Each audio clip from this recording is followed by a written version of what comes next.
रज़ा गिलानी का जो सेनेट का इलेक्शन था उसमें आपको नज़र आया कि ज़मीरों की ख़रीदो फ़रोख्त की मंडी लगाई गई और कोई और वोट नहीं ख़रीद रहा था। यूसुफ रज़ा गिलानी का जो अपने साहिबजादे हैं अली हैदर गिलानी जो कि रुकने पंजाब असम्बली हैं, वो अरकान कौमी असम्बली के जो है वो ज़मीर ख़रीद रहे थे और नोटों की चमक के ज़रिए अपने वाले साहब के लिए जो है वो वोट हासिल करना चाहते थे। और आपने देखा कि उसके बाद जो इलेक्शन का नतीजा आया वो नतीजा यही जाहिर कर रहा था कि अरकान अपोजिशन के जो है उनकी तादाद इंतहाई कम थी, लेकिन यूसुफ रज़ा गिलानी वोट लेकर जो है वो सेनेट में ख़रीदो फ़रोख्त करने के बाद मुंतखब हो जाते हैं। पिछले 1 साल से इलेक्शन कमीशन के सामने जो ये मामला है और इलेक्शन एक्ट इस हवाले से बड़ा वाज़ेह है कि आप किसी वोटर को कोई लालच नहीं दे सकते वोट ख़रीदने के लिए, उसको इन्फ्लुएंस नहीं कर सकते पैसे के ज़रिए।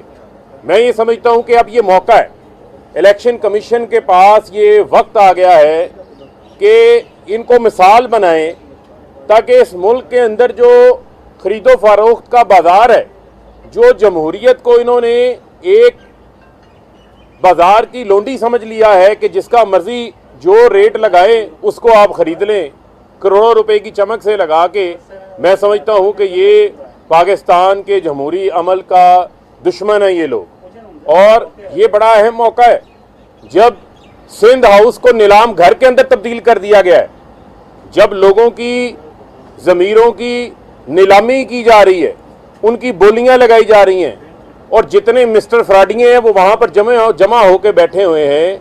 जो चोरी का लूट खसूट का पैसा है, जो सिंध के हारी की जेब में जाना था, जो सिंध के मजदूर का पैसा था, जो वहाँ के बच्चों की तालीम पे खर्च होना था, लोगों के इलाज के ऊपर खर्च होना था, जो कराची को बेहतर करने के ऊपर खर्च होना था, जो NFC से 2000 अरब रुपया सिंध हुकूमत लेके चले गई, क्या वो पैसा इन्होंने सिंध की आवाम का पैसा यहाँ पर जो है वो अपनी चोरी बचाने के लिए, पापड़ वाले को, फालूदे वाले को आसिफ अली जरदारी ने बचाने के लिए सिंध हाउस को नीलाम घर के अंदर तब्दील कर दिया है।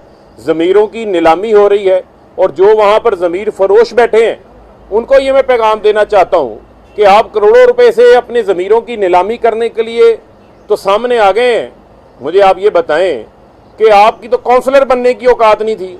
पाँव पकड़ के आपने इमरान खान के से, मुझे पता है जिनके कल बड़े चेहरे आ रहे थे, पाँव में बैठे हुए थे, कांपें टांग रही थी, उस वक्त इनको टिकट लेने का इतना शौक चढ़ा हुआ था। PTI के वोट के ऊपर मुंतखब होकर आए। मैं चले उन आज़ाद अरकान की बात नहीं करता, उन्होंने तो कहीं ना कहीं जाना होता है, लेकिन जो PTI के वोटों के ऊपर मुंतखब होकर आए हैं उनको ये मैं मैसेज देना चाहता हूँ कि इतनी तुम्हारे ज़मीर जाग गए हैं, नोटों की चमक तुमने देख के तुम्हारे ज़मीर जाग गए हैं, तुम नीलाम घर के अंदर अपने आप को नीलाम कर रहे हो, ये लोग आपको देख रहे हैं और पाकिस्तान की आवाम बड़े गम गुस्से के अंदर है और लोग ये तमाशा मजीद जो है वो नहीं लगने देना चाहते। ये पाकिस्तान के इदारों की भी जिम्मेदारी है, इलेक्शन कमीशन की भी जिम्मेदारी है, वो इस केस का भी फैसला करें, यूसुफ रज़ा गिलानी का भी। और ये नीलाम घर जहां पर मुंतखब अरकान के ज़मीरों की नीलामी होती है और जो इनके ख़रीदार हैं, जो बिकने वाले हैं, इनके ऊपर हमेशा के लिए पाबंदियाँ लगनी चाहिए।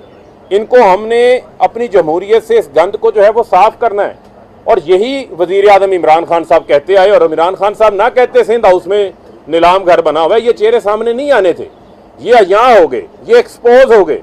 और मैं इनको ये बताना चाहता हूँ कि हमने एब्सोल्युटली नॉट कह के कोई गुनाह नहीं किया, हमने मुल्क की सालमियत के लिए, कौमी गैरत के लिए जो है वो स्टैंड लिया है। ये है बूट पालशिए, ये हैं वो लोग जो कि गुलामाना ज़ेन के मालिक हैं, जिनकी जायदादें बाहर पड़ी हुई हैं। इनको ये फिक्र है कि इनके असासे ये अपने आकाओं की बात नहीं मानेंगे तो इनके असासे जो है वो जो लूटी हुई दौलत, बड़ी इन्होंने मेहनत से मुल्क का माल लूटा है, चोरी किया है, जिन भगोड़े मुल्क से बाहर बैठे हुए हैं, वो पैसा इनका जब्त हो जाएगा।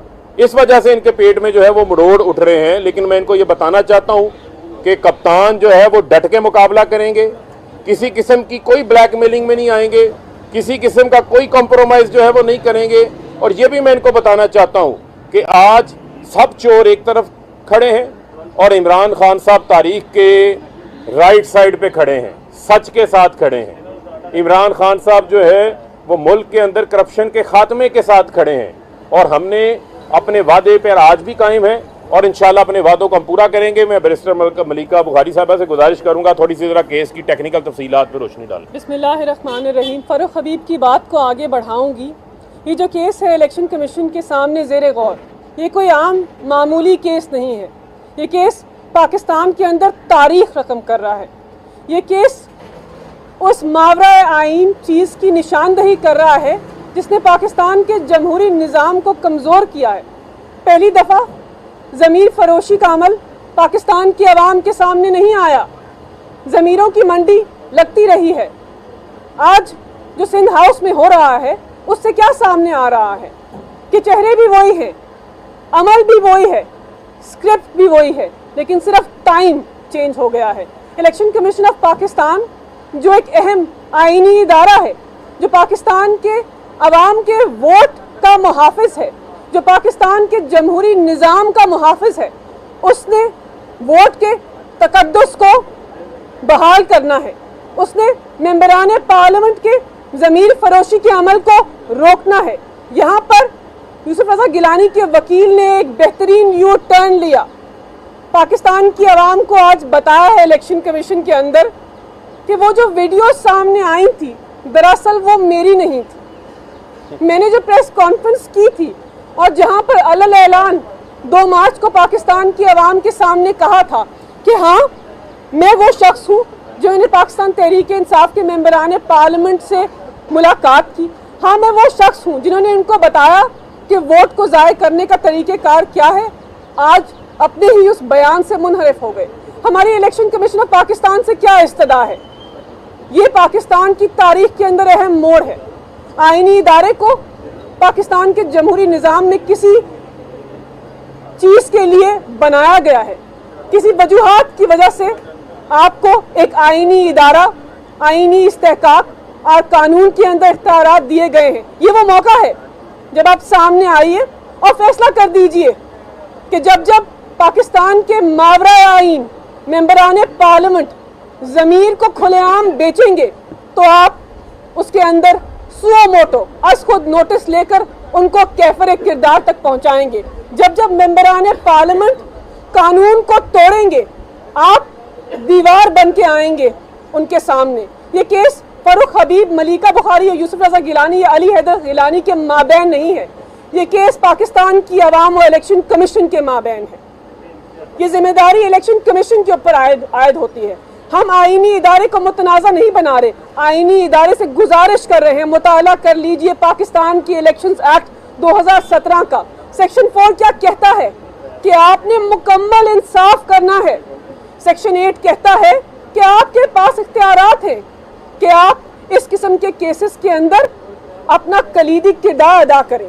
पाकिस्तान के तहरीक इंसाफ के वर्कर के अंदर, पाकिस्तान तहरीक इंसाफ के मेंबरान पार्लियामेंट के अंदर, पाकिस्तान के आम आदमी के अंदर आज तशवीश और गम गुस्सा है। वो क्या देख रहे हैं कि उन्होंने जिस आदमी की शनाख्त के ऊपर, जिस आदमी के नाम के ऊपर, जिस आदमी के मंशूर के ऊपर वोट दिया था, उस वोट को मेंबरान पार्लियामेंट पामाल कर रहे हैं। हमारी गुजारिश है मेंबरान पार्लियामेंट से कि आपने ज़मीर फरोशी कर दी, लेकिन याद रखिए खुददारी एक तरफ है और गुलामी एक तरफ है, ईमानदारी एक तरफ है और करप्शन एक तरफ है, जातियात एक तरफ है और अवाम की ख्वाहिशात एक तरफ है। आपके पास अब भी वक्त है, ज़मीर फरोशी के अमल को रद्द कर दीजिए, अपनी सफ़ों में इत्तेहाद लेकर इस तरफ वापस आ जाइए।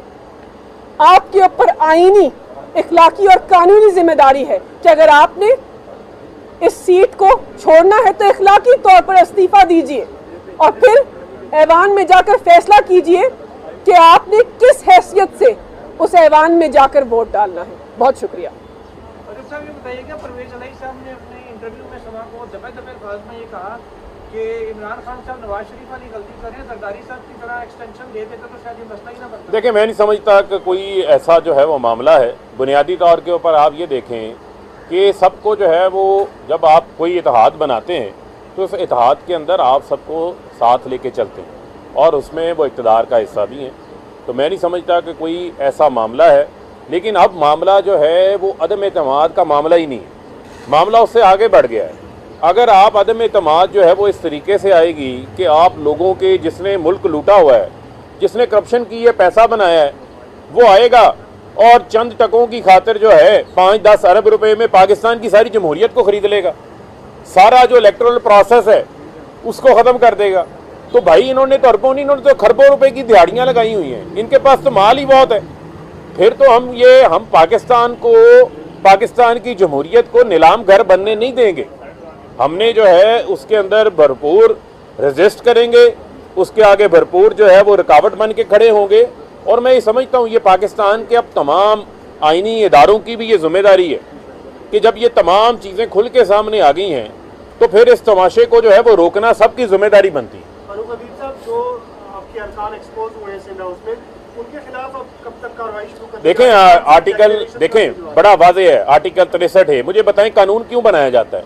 कानून इस वजह से बनाया जाता है कि कानून का खौफ हो और कोई काम जो है उसका होने से पहले लोगों के अंदर डर हो, ताकि लोग उस कानून को ना तोड़ें, उस कानून को उस जुर्म का हिस्सा ना बने।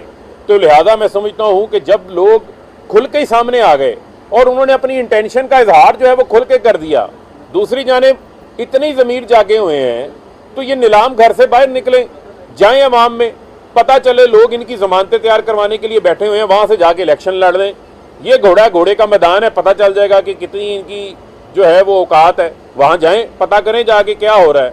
लोग जो है वो भरपूर गमो गुस्से के साथ जो है वो भरे बैठे हैं। बहुत शुक्रिया।